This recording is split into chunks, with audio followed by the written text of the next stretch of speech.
கோடி கோடியாக பணம் இருந்தும் என் வாழ்க்கை சரியில்லைன்னு சொல்கிறவங்களும் இருக்காங்க. பணம் இல்லாதனால என் வாழ்க்கை சரியில்லைன்னு சொல்கிறவங்களும் இருக்காங்கங்க. நம்ம நினச்சிக்கிறோம் பணம் இருந்தால் நம்ம வாழ்க்கை நல்லா இருக்கும் அப்படின்னு. ஆனால் பணம் இருந்தும் வாழ்க்கை சரியில்லாமல் இருக்காங்களே. எத்தனையோ பேர்கள் பணம் இருந்தும் நிம்மதி இல்லாமல், வாழ்க்கை சரியாக அமையாமல், பிடிச்சவங்க கூட இல்லாமல், பாசம் கிடைக்காம, அன்பு கிடைக்காம, உறவுகள் இல்லாமல், ரொம்ப வாழ்க்கைக்கு அன்புக்காக ஏங்கி தான் போயிருக்காங்க. வாழ்கிற வாழ்க்கைக்கு அர்த்தமே இல்லாமல் கூட வாழ்ந்துட்டுருக்கவங்களும் இருக்காங்க. அப்போது பணம் ஒரு மனுஷனோட வாழ்க்கையை தீர்மானிக்குதான்னு கேட்டால் நிச்சயமாக கிடையாதுங்க. ஆனால் பணத்தால் நிறைய பேருடைய வாழ்க்கை இன்றைக்கி கேள்விக்குறியாக தான் இருக்குது.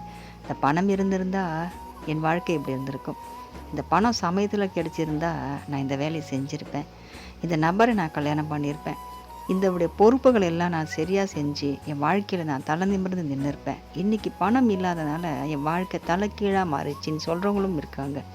இதில் என்ன தெரியுதுன்னு பார்த்தீங்கன்னா, பணம் இருந்தாலும் சரி இல்லைனாலும் சரிங்க, நம்மளுடைய எழுதப்பட்ட விதி இருக்குது பார்த்தீங்களா, அதுதாங்க நம்மளை வாழ வைக்குது. பணம் இருந்தால் வாழ்ந்துடலாம்னா பணக்காரங்கெல்லாம் நல்லா தானே வாழணும், அவங்க ஏன் கஷ்டப்படுறாங்க? அப்போது பணம் உறவுகள் இருந்தால் வாழ்ந்துடலாமா சொன்னால், நம்ம உறவுகள் இருந்தும் இன்றைக்கி கஷ்டந்தாங்க பட்டுட்ருக்கோம். அவங்க செய்கிற கர்மா தாங்க நம்மளுடைய வாழ்க்கையை தீர்மானிக்குது. அதனால் இந்த ஒரு தருணத்தில், இந்த ஒரு கணத்தில் நம்ம வாழ்க்கையை நல்லா புரிஞ்சுக்கிட்டோம்னா, இந்த ஒரு வாழ்க்கை நம்ம வாழக்கூடிய வாழ்க்கையில் இனிமேல் நம்ம நல்ல கர்மாவே பண்ணுவோங்க. பாவம் செய்யாமல் இருந்தாலே அது நல்ல கர்மா தான். நம்மளுடைய வாழ்க்கை இன்றைக்கி முடிஞ்சதோ தொடருதோலாம் நமக்கு தெரியாதுங்க. ஆனால் நம்மளுடைய சங்கதிகளுக்கு ஒரு நிம்மதியான வாழ்க்கையை நம்ம தரணும்னா நிச்சயமாக நம்ம நல்ல கர்மாக்களை தான் நம்ம சம்பாதிச்சு வைக்கணும்.